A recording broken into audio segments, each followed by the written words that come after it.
So Shola, what was the highlight of your wedding day? The highlight for me was when I danced with my dad.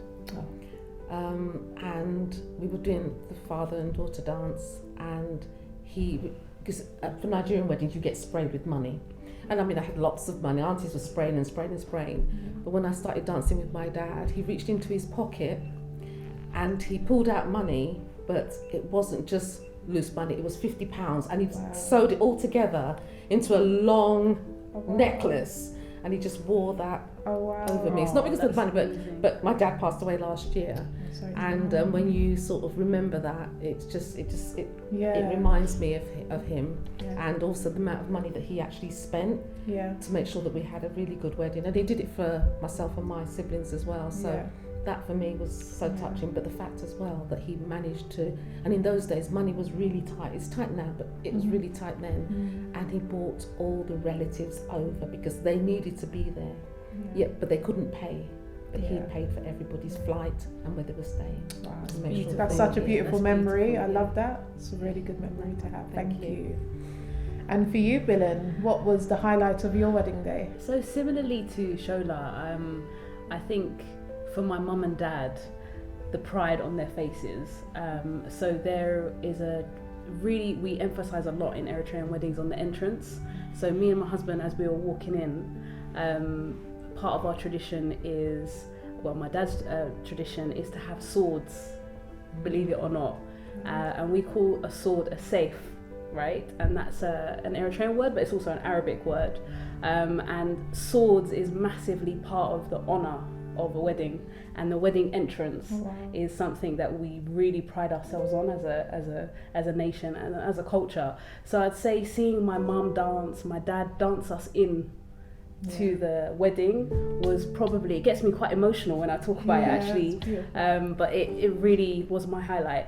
Really that was really nice. Oh, that's nice. I really like that. And for you, Kashi, what was the highlight of your big Thinking day? about it now, I think what Shola and Bilen have said, it is that place where you are with your parents, but for me it's slightly different. I think it was more the giving away, where my husband is right there on the floor, as you can see from the video, prostrating and begging for me. I think it puts a lot of value in the, it's just, I know it's cultural, and I know he's not really begging per se literally, but it just puts a lot of respect to the culture. Like, I know I have to do this in order to get this, and I'm going to follow that process. I think it's a respect for the system, and I think it's really beautiful, that moment where he went flat, and the look on my parents and my mom and my dad, and they put their hands over us, and they prayed for us, and they wished us blessings, and they wished us children, and they wished us well. I think that was just a moment I can never forget. It's amazing. Beautiful. Very nice. And Bilen, what would you say you took away from your wedding that you could pass on to a future generation? I think memories to last a lifetime, stories, the run up to the wedding. I've got a son, he's 4.5 years old, and he is the light of our life, and I show him mummy and daddy's picture, and just the photos and even the traditional dresses that were used and things like that. This is, we've got it all in our house, and it's really, really special when you can have a conversation with your child about your wedding. It's really special, and it's something I don't take for granted. And I hope that he is able to understand where he's from, and traditions and customs, and take that on even as he grows up as a young man. So that's what I would take away. Really good. I like that. And what did you take away from your wedding, Kashi? The takeaway for me was value, and like Bilen's just said, it's that the fact that you can then tell your children those stories, that this is what we did, and this is how it was done, so that you can place value. I think back then our ancestors, they philosophically looked for a method to place value on women, and they imbibed that into our culture silently. And now when you're telling someone that oh, you have to wait until your wedding day and then someone's going to come and ask for you. Yeah. You're not just saying it, it's an action. I Yes, did it as yeah. well. Yeah. My mother did it as well. Your Yeah. great-grandmother did it as well. Yeah. You have to do it. Why don't you wait? It's so much Exactly. value for someone to come knock on the door and ask your hand in marriage. I Yeah. think it's the value. It places I value love that. on women. Yeah, well, I love that. I Absolutely, really yeah. love that. That's true. And for you, Shola, as well. Well, for me, it's even more real because my daughter was just about to get married. She was supposed to get married this year, Yeah. but because of the pandemic, it didn't happen. yeah, But in the build up to that, I was telling her about the custom, the tradition. You need to have a traditional wedding.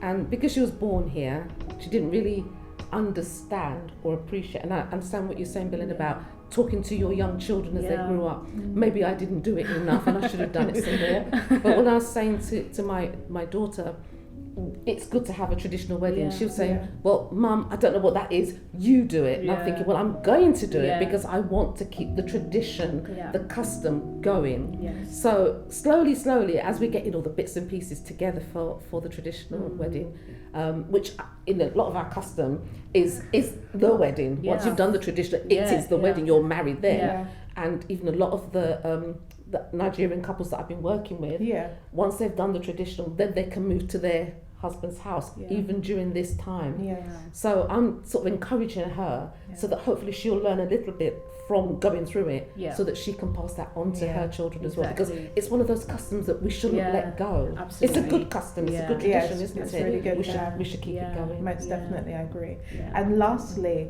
what would you say is your signature style for weddings? For designer wedding planner, my signature style is that I try to, certain age that I am, I try to be the mother of the situation. Yeah, Quite often, and it's not even for African couples that come to me. I've had an English couple. She was an English girl, Yeah. and she was marrying. The gentleman was Italian, yes, and his parents didn't really want to get on with her. okay, So, and his mother's fiery, and he was Yeah. saying, "Listen, I need you." And she, in fact, she said she couldn't sleep until she signed my paperwork so that she booked me because she felt that I was going to be a good mediator. yeah, So I thought to myself, well, this wedding is going to be really traumatic because I'm going to have to be fighting fires. yeah, But what it was is it's about getting on with the parents. yes, Once I laid the law down and said, listen, this is the couple's wedding. Yeah. yeah. It's going to be their day, keeping everybody happy, but Yeah. also keeping people away from each Yeah, other. It goes well. Yeah. So for me, it's about being able to mediate, making sure that the couple get what they want for their day, making sure the guests are happy as well. Yes, I like that. And Kashi, what would you say is your signature for your weddings? I would say my signature to weddings, which then imbibes into my own company, is that the wedding is an experience, and I want to give you that experience. I want to give you that memory. And memories and experiences, no matter how similar weddings are, they're never the same. Yeah. So I let my brides, I let my clients know that I want to consult with you. I don't just want to do your wedding. And Yeah. they're like, people find it really interesting when they say, can I just have your price? And I go, sorry, can we have a consultation instead? I want to talk to you. I want to get to know you Yeah. because I'm building an experience for you. So if you want to pay me to come and do your wedding, I need to get to know you. I need Yeah. to know, what does Tessa like? I What are agree. Tessa's colors?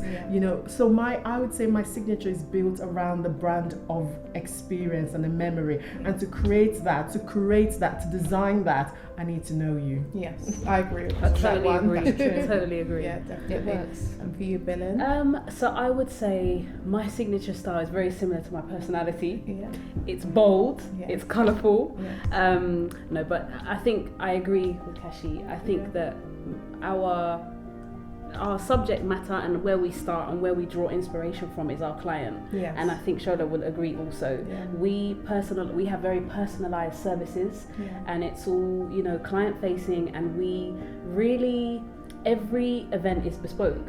And I think that I would say that signature style in terms of what the flowers look like would be bold and colourful, like I said.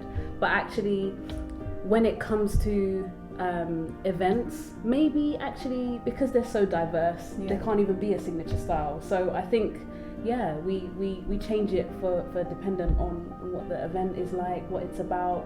Because obviously we also not only do weddings, we also do birthdays, anniversaries, you know, baby showers, and we've got quite diverse businesses. Yes. So yeah, I'd say very diverse. Thank you very Yeah. much. Thank Thank you, you. Bilen and Kashi and Shola. Thank you.